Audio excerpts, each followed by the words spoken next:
To properly execute the trumpet sounds technique, a saxophonist should first familiarize themselves with the brass embouchure. Begin with just the lips. Bring them together as if forming a kiss. With the lips loosely clamped shut, focus a stream of air through the lips, vibrating them against each other.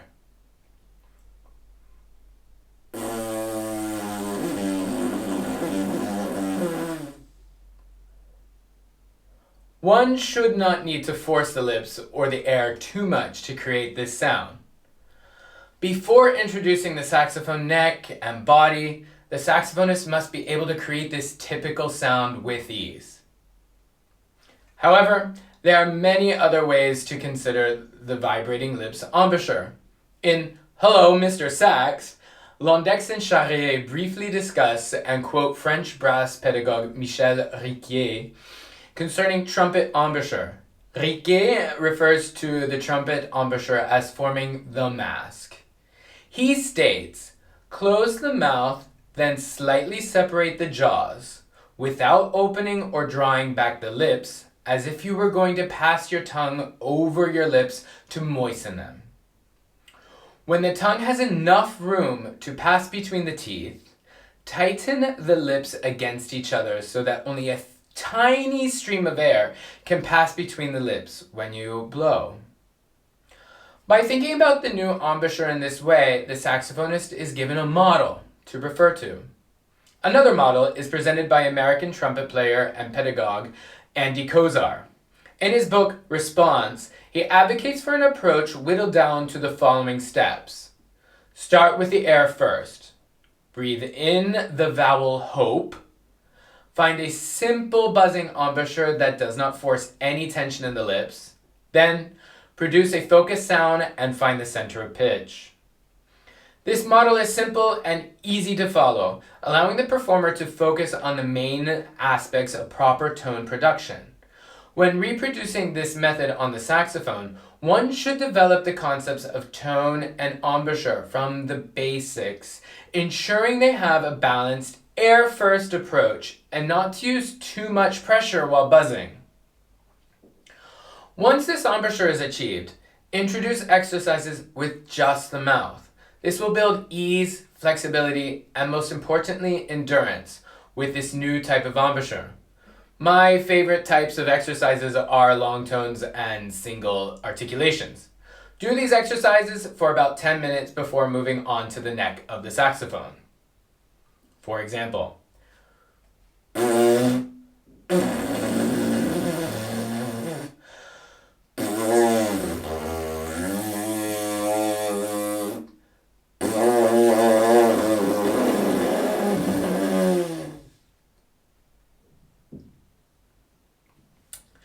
next, introduce solely the neck piece, as is also common in common practice playing. I like to do only neck exercises to continue to work on the embouchure and the experience of the saxophone neck against my lips. The neck poses several challenges for anyone who buzzes their lips against it. Firstly, the edges of the neck can be somewhat sharp as they are not designed to be in contact with flesh. Secondly, one should avoid forcefully pressing the neck piece into the lips. This will hurt and ultimately leave the saxophonist unable to play until the lips heal. Bring the neck piece gently to the center of the lips and vibrate the lips against it.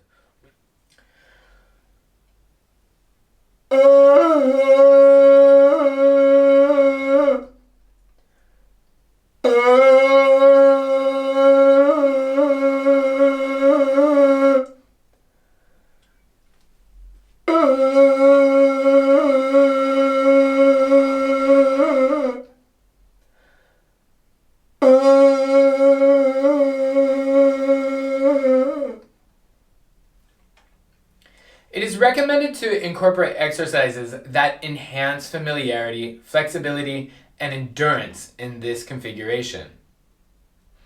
Given the multitude of possible pitches, it is advisable to have the target pitches in mind before attempting to play them. The pitch manual provided on this page will be beneficial for this exercise. When approaching trumpet sounds for the first time in an unfamiliar score, I often find it helpful to sing the part before attempting to play it on the saxophone. In this way, I have an aural reference before using the technique. Glissandi encouraged the same.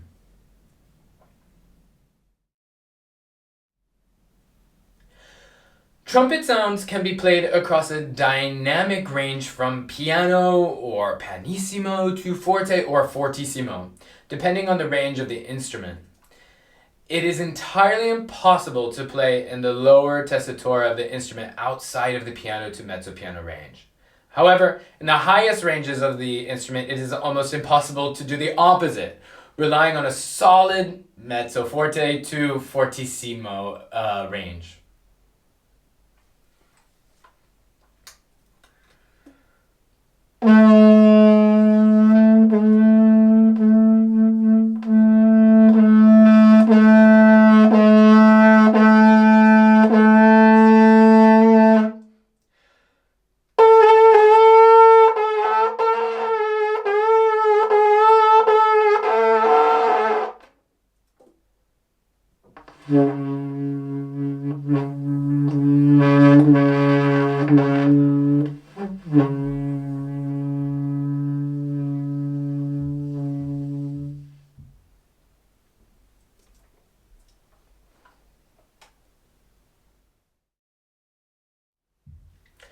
While buzzing the lips, the tongue should be directed towards the center of the lips to momentarily interrupt the airflow. Despite the absence of the mouthpiece, the process of tonguing remains largely similar to standard playing techniques.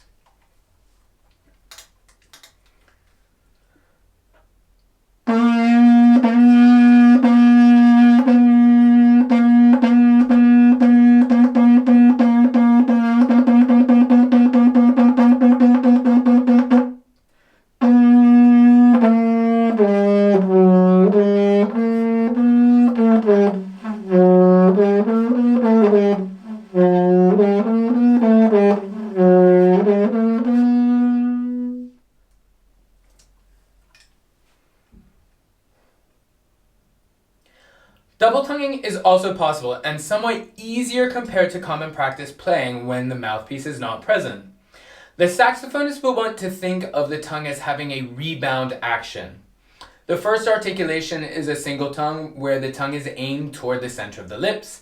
Immediately after, retract the tongue slightly and force the back of the tongue up to articulate on the soft palate. Repeat this procedure over and over in the desired rhythm and tempo. What I like to think about is a tuku articulation, which mirrors what the tongue must do in order to double tongue. Tuku.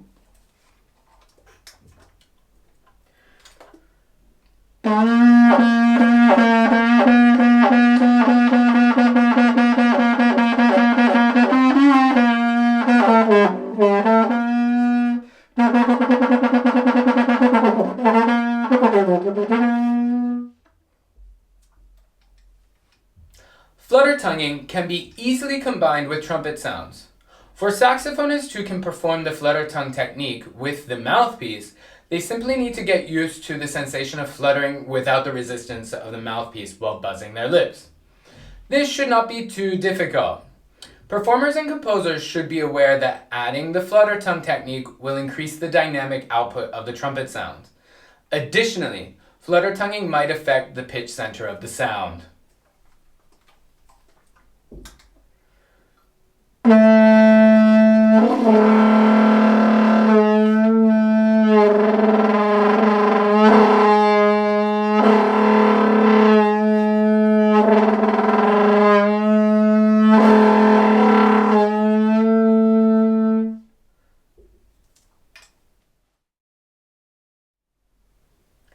Much like in common practice brass playing, glissandi are possible when performing the trumpet sounds technique. This can be achieved by slowly altering between fingerings, manipulating the embouchure, or using a combination of both. The manipulation of the embouchure can occur through several different means. Adjusting the strength or weakness of the lips on the neckpiece, altering how close the neckpiece is to the vibrating lips, or adjusting the openness of the throat. A fair amount of trial and error will be necessary to determine which method will work best on the respective saxophone and desired pitch sets.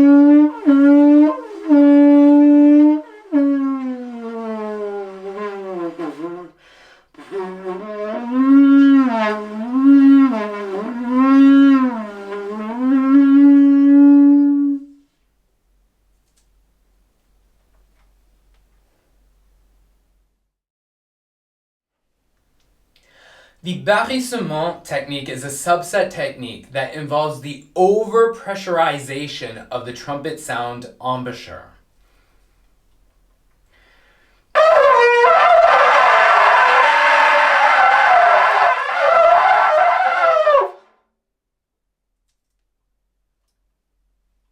Barrissement in French means the roar of an elephant, aptly named due to the evocative sound this technique achieves.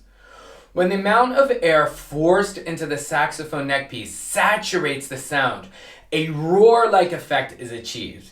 The amount of pitched content is nearly equal to the amount of air, as the air being forced through the lips and neckpiece is hyper-pressurized. The pitch is very difficult to control, since the air itself is out of control. Despite the typical lack of control, desired pitches can be achieved through diligent practice. One should take caution when performing this technique, as the amount of pressure exerted by the lips is extraordinary and can lead to cramps and headaches if overperformed. The pressure can be released by often taking rests when practicing this technique.